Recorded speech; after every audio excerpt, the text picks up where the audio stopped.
मामला ये, मैं बुच्चो मंडी से हूँ, ज़िला बठिंडा से। मैं जहाँ पे ऑपरेट के लिए आया था, जो हमारे पेशेंट है उसकी लात में दर्द था। मैं इसके पास आया भी, देखो इसमें क्या प्रॉब्लम है। एमआरआई करवाई, उसमें बोले भी इसका मन का ब्रेक है, इसका ऑपरेट करना पड़ेगा। जो खर्चा है हमने कहा अभी कोई बात नहीं, ले लो, ठीक है जी। उसके बाद इसने ऑपरेट कर दिया। ऑपरेट करने के बाद 5 दिन के अंदर हमको छुट्टी दे दी। उसके बाद 5 दिन के बाद ही हम दोबारा जहाँ पे फिर आ गए भी हमारे पेशेंट में लात में दर्द अभी हटा नहीं है जी, बहुत ज़्यादा है। जहाँ पे ये टर्माटोल के टीके दे रहे थे, टर्माटोल के टीके की तरफ से वो उसका माइंड ख़त्म हो गया। वो ये बोल रहा है अभी, बस उसको ये नहीं पता लगा अभी मैं क्या बोल रहा हूँ, सर नशे में है जी वो। उसके बाद 2 हफ्ते हम फिर उसके बाद जाके फिर आके फिर जाके ऐसे करते रहे। इसके बाद हम आए जना द्वारे, हाँ 13 तारीख को आए थे हम, 13 तारीख को आए थे जहाँ पे दूसरी बार इसको दिखाया, एमआरआई दोबारा कराई। बोल रहे हैं भी इसका भाई अभी इसके रेशा भर गया है, या इसका कोई भी प्रॉब्लम है, इसका ऑपरेट दोबारा करना पड़ेगा। मैं जी ऑपरेट दोबारा के थोड़ी ना होगा, इन्होंने सारा गारंटी ना कहा, कहते जी दोबारा ऑपरेट होगा, फुल गारंटी साड़ी है। ये कोई भी इशू हुआ, असीं बैठे हैं, कोई दिक्कत ना मनो, दोबारा ऑपरेट कराओ। ऐसा कोई गल नहीं, डॉक्टर आप उस तो पता नहीं है जी, दोबारा ऑपरेट कर दो, कोई गल नहीं, जो भी आपका फाइन चार्ज है ओके है। तो दोबारा ऑपरेट किया जी। इसके बाद हमने दोबारा 18 तारीख को एमआरआई कराई जी। उसके अंदर फिर वही ब्लॉकेज है जी, वो निकली नहीं है जी, वो निकली नहीं है। उसके बाद हम वहाँ पे गए, जो इससे अपने कागज पत्र लिए, हम वहाँ पे लुधियाने जाके दिखा के उसको वो दिखाया। वो वहाँ पे हम, उसने बताया भी भाई ऑपरेट सही नहीं है, अभी ऑपरेट दोबारा कराना पड़ेगा। हम क्या मांग करते हैं जी, हमको छुट्टी चाहिए। हमें ज़्यादा 1 महीना हो गया, हमें जहाँ पे इन्हें डिस्टर्ब कर रहे हैं, हमें छुट्टी नहीं दे रहे जी। हमारी मेडिकल बंद कर दी जी, रात को 9 बजे हमारी मेडिकल बंद की। जहाँ पे जो मेरा पेशेंट ज़्यादा सीरियस था, बोले हैं भी पैसा दो तो मेडिकल मिलेगी, नहीं मिलेगी नहीं। डॉक्टर से बात हुई, वो बोलते हैं भी पैसा देना पड़ेगा जी। सुरेश कुमार जी। अभी तक हमारा 3.5-4 लाख रुपये लग चुका है जी। बाबू बोल रहे हैं जी पेमेंट जमा कराओ। अभी इसको 3 महीना या 6 महीना लगेगा, आपको जहाँ पे रहना पड़ेगा, आपको ऐसा करना पड़ेगा, ये दर्द नहीं जाएगा। जो अभी 10 दिन हो गया ऑपरेट किए को, अभी उसने तोड़ के भी नहीं देखा पेशेंट को, कुछ भी नहीं देखा उसका, कोई टांका नहीं देखा, कोई उसको तोड़ने के लिए नहीं देखा जी। अभी तीसरी बार फिर ऑपरेशन बोल रहा है, अभी ऑपरेशन दोबारा करना पड़ेगा।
एक्चुअली इनका जो है स्पाइन जो है, इनका एक्सीडेंट हो गया था, उसकी वजह से उसके अंदर जो है 3 नंबर कमर का जो है टूट गया था काफ़ी बुरी तरीके से, जिसकी वजह से पेशेंट को बहुत ही ज़्यादा पेन था। पेशेंट ना तो बैठ पा रहा था, उठ पा रहा था, किसी भी प्रकार की कोई मूवमेंट नहीं कर पा रहा था। तो ये फिर हमने इनको ऑपरेट किया था, जिसमें फिक्सेशन किया था। फिक्सेशन करने के बाद जो है पेशेंट को हमने 4 या 5 दिन के बाद डिस्चार्ज कर दिया था, और पेशेंट ठीक ठाक घर चला गया। उसके पश्चात जो है पेशेंट को जैसे टांके हमने काटने के लिए बुलाते हैं रूटीन फॉलोअप में, 10-15 दिन तक वो फॉलोअप में आया, और उस प्रकार से उसका टांके वगैरह धीरे धीरे कट गए। उसके 10-15 दिन बाद पेशेंट को फिर से दर्द स्टार्ट हो गया दूसरी टांग में, जिसको उनको ओरिजिनल जो दर्द था उसकी जो है दूसरी टांग में शुरू हो गया। हमने थोड़े से एंटीबायोटिक और पेन किलर इंक्रीज़ करे, और उसके पश्चात जो है उनको ओपीडी बेसिस पे ही ट्रीट किया, लेकिन उनके दर्द जो है वो बढ़ गया, जिसके कारण जो है फिर हमने उनको इन्वेस्टिगेट किया। तो जब हमने उसमें एमआरआई कराया, उसके अंदर जो है उस पेशेंट को इन्फेक्शन पाया गया, ठीक है, जिसको कि हमने एक बार पहले एंटीबायोटिक से ट्राई किया, लेकिन वो एंटीबायोटिक से ट्राई से उनका दर्द ख़त्म नहीं हुआ। फिर हमें उसको खोल के उसको क्लीन करना पड़ा, जो भी कोई रेशा वगैरह था उसको हमने क्लीन किया। उसके पश्चात इनको हमने बता दिया कि भाई चूँकि इनकी एज है काफ़ी और उसके कारण जो बोन्स वगैरह वो इन्फेक्शन के कारण, जो मांस वगैरह है वो इन्फेक्शन के कारण गला हुआ है, इसमें समय लगेगा। पेशेंट को जो है जितनी वो प्रॉब्लम के साथ आया था उस प्रॉब्लम में लगभग जो है 30-40% आराम है। लेकिन इनको जैसे बता दिए कि भाई अगर जो इसमें इस बीमारी को डिस्काइटिस बोलते हैं, अगर जो ये हो गया है तो इसमें थोड़ा अपने को पेशेंस रखना पड़ेगा, ठीक है।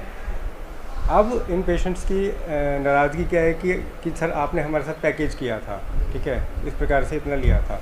तो हमने इनसे साधारण बातचीत के दौरान कहा कि भाई इसमें इन्फेक्शन का प्रॉब्लम हो गया है, हमें थोड़ा सा आपका सहयोग चाहिए होगा, ठीक है, क्योंकि इसमें एंटीबायोटिक जो है वो हायर किस्म के लग रहे हैं। इस बात पे नाराज़ हो गए, ठीक है। इस बात पे हमने 1-2 दिन इनको ट्रीटमेंट जारी रखा। फिर हमने कहा कि भाई कम से कम इन्हें 21 दिन तक हमें एंटीबायोटिक देने पड़ेंगे, ठीक है, आप हमारी बात समझिए, ठीक है।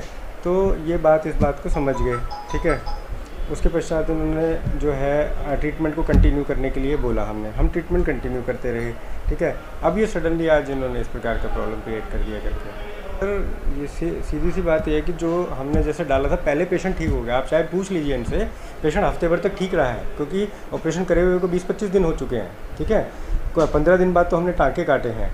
तो पेशेंट जो शुरू के 10 दिन काफ़ी ठीक रहा, पेशेंट को पेशेंट मोबिलाइज हो गया था। हम यहाँ पर भी उसको जो है पेशेंट को चल फिर के जाते, जो पेशेंट का ओरिजिनल पेन था वो बिल्कुल ख़त्म हो गया था, ठीक है।